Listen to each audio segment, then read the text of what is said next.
Mon métier, c'est d'être médecin, donc je pense qu'il y a les fondamentaux qu'il faut garder.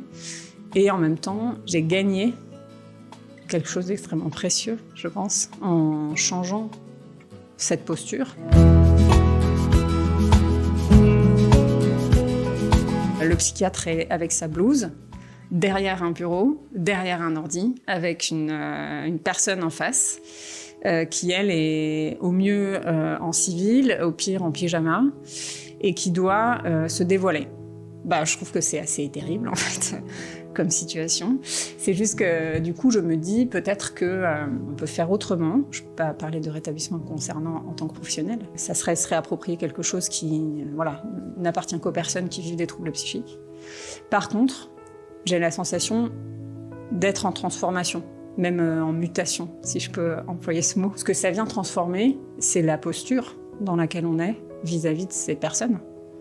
Et donc, si on change de posture, on change la relation. Je perçois à la fois la posture physique, la posture aussi psychique, comment on pense l'autre, comment on le projette, en fait, dans la suite de ce qui va se passer pour lui. Une posture dans le langage, en fait, comment on parle à l'autre, comment on le définit. Moi, ça m'a redonné beaucoup d'espoir. Je dis pas que j'étais désespérée, mais peut-être un peu quand même, parce que je pense que je cherchais vraiment. Je me disais, mais comment c'est possible, en fait, d'aider quelqu'un qui a un trouble psychique, si c'est pas le diagnostic, si c'est pas le traitement. Je trouve que c'est déjà se décaler un petit peu, faire en sorte que la personne ne soit pas essentialisée, ne soit pas ramenée perpétuellement à ce diagnostic qui peut-être n'est pas le bon, qui peut-être ne lui convient pas. Ça m'est arrivé de me retrouver avec des personnes qui me disaient « Moi, le diagnostic, je m'en fiche, j'ai simplement besoin que vous me proposiez un traitement qui me permette d'être soulagée pour pouvoir en fait, vivre ma vie. » On accepte de perdre un petit peu ses repères puisqu'on va essayer de partir de ceux de l'autre, en fait. Mais moi, je trouve que c'est hyper enrichissant. Je pense que j'apprends beaucoup plus maintenant. En fait, c'est leur chemin. Moi, mon souhait, c'est d'être à côté d'elle, d'être avec elle. La personne se casse la figure, on fait en sorte qu'elle se relève, on l'aide à se relever, mais on continue d'avancer, en fait.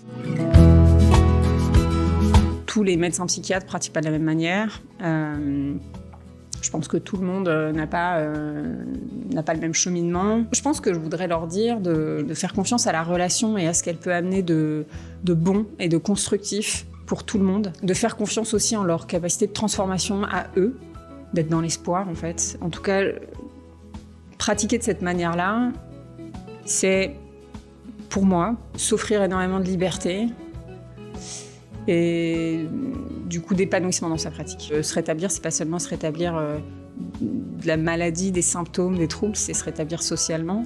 C'est aussi admettre qu'en tant que médecin psychiatre, le contrôle des symptômes est pas suffisant en fait pour les gens, que c'est pas seulement ça dont ils ont besoin. Bien sûr que quand quelqu'un a énormément de symptômes et qu'il est très gêné, évidemment que l'objectif c'est de le soulager, mais une fois qu'on a fait ça, il faut encore construire des choses ou reconstruire des choses.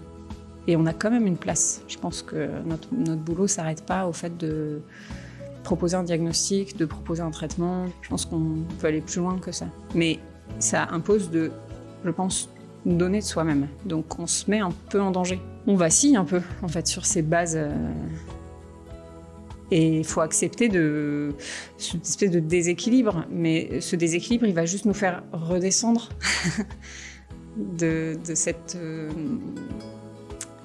posture de dominant, de sachant. Et on va apprendre beaucoup de choses, en fait.